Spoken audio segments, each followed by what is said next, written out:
Oi pessoas! Então, no vídeo de hoje vai ser um pouco diferente, porque eu vou falar sobre um tema específico, coisa que eu nunca faço, e eu espero que seja proveitoso pra vocês, que seja um momento de, além de diversão, aprendizado, porque eu vou tentar trazer aqui alguns tópicos bem interessantes que vocês vão poder usar na vida de artista de vocês e também no geral.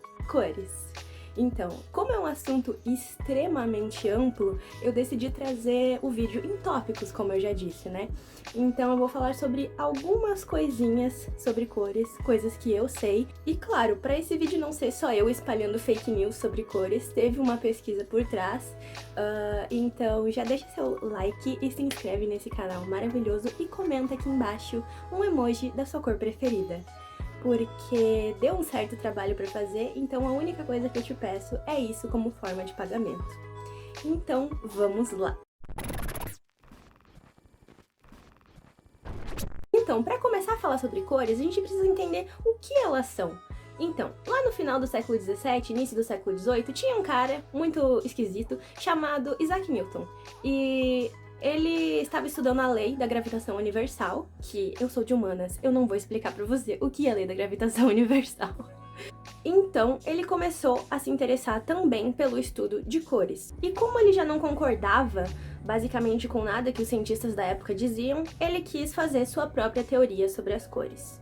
E foi aí que ele fez o experimento com o prisma, sabe aquela imagem do disco do Pink Floyd? Então, aquilo ali é um prisma, onde a luz atravessa o prisma e a luz sai colorida do outro lado. Os outros cientistas acreditavam que o prisma coloria a luz. O nosso pequeno grande Newton confirmou que o prisma não coloria a luz, mas ele separava as cores do arco-íris. Por quê? Porque cada raio de luz, cada raio de luz que representa uma cor, ele tem um comprimento de onda diferente. Então, os raios não são coloridos, é a nossa cabeça que faz eles parecerem coloridos. Mas eles ainda não sabiam explicar muito bem isso naquela época. E foi só depois disso, no século XIX, com um cara chamado Thomas Young, né? Era outro cara meio esquisitão. Ele começou a estudar também as cores, continuando as teorias do Newton, assim. Então, depois de muito estudo, ele postulou que os nossos olhos tinham receptores dessa luz, e cada receptor tinha um tamanho diferente, e dependendo do comprimento da onda da luz, eles recebiam de uma forma diferente, porque esses receptores eram feitos de partículas. Mas o Thomas Young pensou, essas partículas não são infinitas, né? Até porque isso seria impossível. Existem algumas partículas. Então, esses nossos receptores devem ser sensíveis a um número X de cores, não a todas as cores. Foi aí que começou a teoria da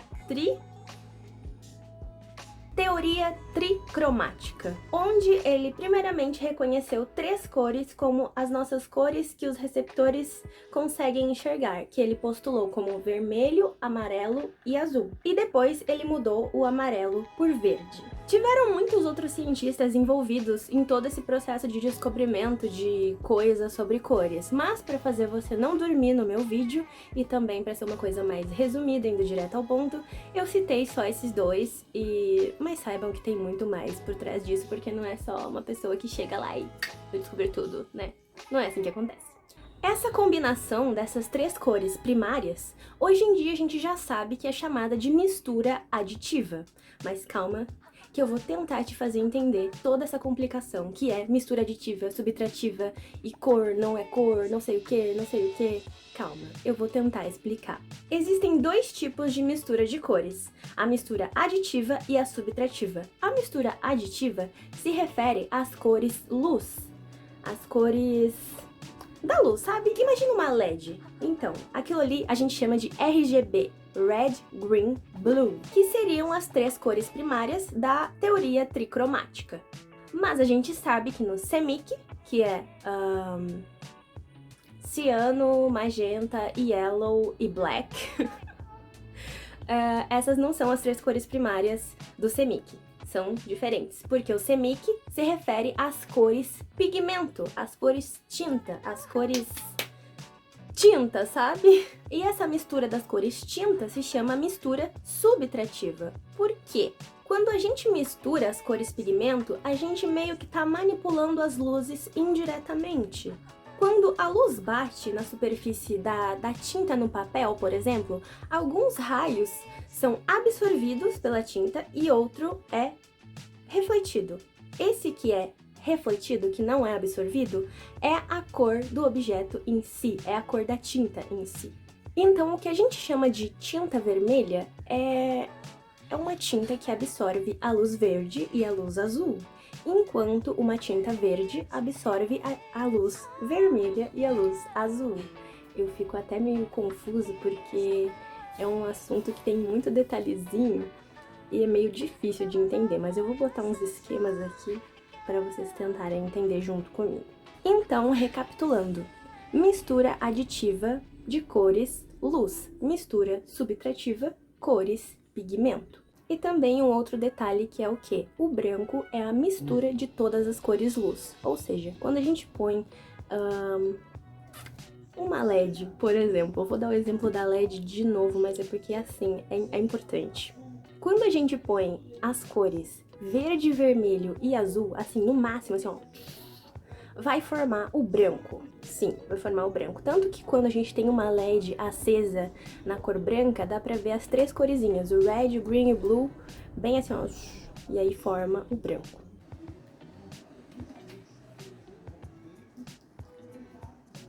Red, green, blue. E o preto é a ausência de todas as cores. Por quê? Porque ele não reflete nenhuma cor, ele absorve todas elas pra si e fica assim mesmo. O branco não, ele reflete todas as cores. Deu pra pegar? Espero que sim. Outro tópico que eu adoro demais, que eu vou abordar nesse vídeo, é o círculo cromático. Você já deve ter visto, né, aquela imagem bem bonitinha do círculo todo colorido. Eu tenho aqui, inclusive. Eu gosto muito de círculos cromáticos. Eu deixo eles espalhados porque é importante, de certa forma, pra gente, artista digital, artista em geral, ou designer, ou enfim, pessoas que gostam de cores e gostam de aprender como combinar as cores de maneiras diferentes, ter um círculo à vista, assim, pra sempre estar consultando e vendo o que pode fazer. No círculo cromático, a gente consegue enxergar as três cores primárias pigmento, que são o azul, o amarelo e o vermelho ou magenta. E também as cores que elas se misturam para formar, que são as secundárias, enfim. Por exemplo, entre as cores mais quentes do círculo, o amarelo, magenta, enfim, está essa cor aqui do meio, que é 50% da mistura dessas duas aqui, do amarelo e desse aqui, no caso. E quando a gente coloca um pouco mais ou um pouco menos de cada cor, formam essas aqui, que estão entre a do meio, né? Entre essas aqui e a do meio. Se a gente pegar essa e botar bem mais amarelo do que magenta, vai formar esse laranja claro aqui, enquanto se a gente botar muito mais magenta, vai formar um vermelho bem puro, bem vivo assim. E assim a gente pode fazer infinitos tons de infinitas cores muito diferentes, que às vezes nem nome tem, mas acredite em mim, eles colocam nome em todas as cores possíveis, é uns nomes bem nada a ver assim, que existe. E a gente pode aumentar ainda mais a gama de cores quando a gente adiciona o branco para clarear uma cor e o preto para escurecer uma cor. Quanto menos mistura de cor uma cor tiver, ela vai ser mais saturada. Quanto mais mistura, tipo misturar um branco ali, um preto, ela vai ser menos saturada, ela vai ser mais suave, assim, uma cor mais bebê, sabe? E aqui eu entro em outro tópico desse vídeo, que são as combinações de cores. As cores dentro do círculo cromático podem ser divididas de várias formas para formar umas combinações mais diferentes, assim, pra gente usar nos nossos desenhos, artes, enfim. Uma dessas formas é separar as cores quentes das cores frias, como nesse desenho que eu vou botar aqui agora. As cores entre o verde e o roxo são consideradas cores frias no círculo cromático. Já as cores que estão entre o rosa e o amarelo são consideradas cores quentes do círculo cromático. Outra forma de fazer uma combinação é entre as cores complementares do círculo cromático, que são basicamente as cores que estão em lados opostos. Uma está sempre na frente da outra. Por exemplo, o verde e o vermelho, ou magenta. Elas são duas cores completamente opostas. tem uma saturação bem alta, um contraste bem acentuado, é uma combinação bem radical essa das cores complementares. Mas se for essa a ideia, pode abusar. A gente também pode fazer uma combinação chamada combinação de tríade, que é quando a gente faz um triângulo equilátero dentro do círculo cromático e pega as 3 cores dessas pontas. Essa combinação ela também produz um efeito de contraste, mas um pouco mais suave do que o das cores complementares, tendo assim um pouquinho mais de equilíbrio e harmonia entre essas cores, já que elas são 3 e não só 2. Outra combinação de cores é a combinação de tríade, só que com o triângulo isósceles, que é aquele triângulo que tem 2 lados iguais e um diferente. Essa combinação também vai pegar uma cor primária e outras 2 cores diferentes, então ela vai ter uma cor muito saturada e outras 2 que vão ter um contraste um pouco menor, assim. Outra combinação um pouco mais leve das cores do círculo é a combinação das cores análogas, que são as cores que estão de lado, assim, no círculo.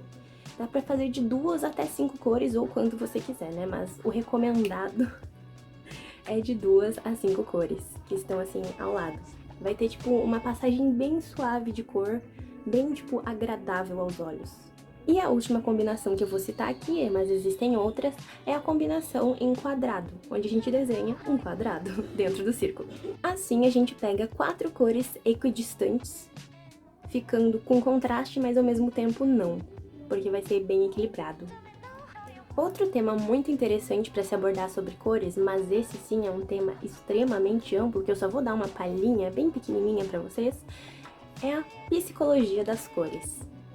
É um tema sensacional. Vocês sabiam que o nosso cérebro pode associar uma cor a um sentimento ou sensação? Isso é muito legal. Basicamente, isso começou por causa de uns estudos lá de um carinha chamado Carl Jung, né? É um suíço. E ele era tipo psicoterapeuta, pesquisador e outra profissão lá que eu não lembro. E ele gostava de estudar sobre cores. E um desses estudos, então, ele estava usando as cores como ferramenta de psicoterapia. E ele notou que era recorrente entre os pacientes dele certos sentimentos ligados a algumas cores, tipo, sei lá, amarelo, alegria, azul, tristeza, enfim. E a partir desse experimento, ele definiu 5 princípios básicos que ele descobriu. Cada cor tem um significado específico, o significado da cor é biológico ou aprendido, a avaliação de uma cor induz determinado comportamento, a influência das cores é automática para nós, e o significado de uma cor depende do contexto que ela está inserida. As cores quentes geralmente passam uma ideia positiva, de uma ideia de energia, uma ideia de alegria, de vontade, sabe? Uma sensação boa no corpo da pessoa. E elas são o vermelho, o laranja, o rosa, essas cores assim. E as cores frias, como o azul, o violeta, elas já induzem o nosso corpo a ficar um pouco mais calmo e relaxado ou até mesmo triste. Mas os tons frios podem sim levar tranquilidade e harmonia aos ambientes. Os designers de interior geralmente gostam muito de usar a psicologia das cores para pintar as paredes da casa, enfim, fazer o que designers de interior fazem, porque eu não sou, né? Não sei o que eles fazem. O que eu tô pensando a fazer há muito tempo aqui no canal é trazer uma série de vídeos sobre cada cor em específico, tipo a história do azul e todas as curiosidades que eu sei sobre o azul, e trazer indicações de livros sobre isso, e para vocês que se interessam sobre cores assim como eu, né? Esse vídeo foi basicamente bem, tipo, superficial sobre cores, porque realmente é um assunto muito, tipo, denso. É um assunto pesado, porém leve, porque é um assunto divertido, que geralmente a gente que trabalha com arte gosta muito de aprender sobre isso, mas é um assunto que tem muitos detalhes e coisas a dizer, né? Então eu tentei ser o mais breve possível, porque hoje em dia a gente geralmente não quer assistir uma coisa tão longa assim, a não ser que seja, sei lá, por uma pesquisa mais longa, ou enfim. Então, gente, eu acho que eu vou me despedir por aqui. Eu espero que vocês tenham gostado desse tema. E se vocês quiserem que eu traga mais vídeos assim, tipo, didáticos pro canal, é só comentar aqui embaixo que eu vou tentar fazer. Então, se você ainda não deixou o like, esse é o momento de você deixar e comentar qualquer coisa aqui pra engajar o vídeo, já que o YouTube gosta muito de não entregar os meus vídeos. Enfim, um grande beijo e até o próximo vídeo.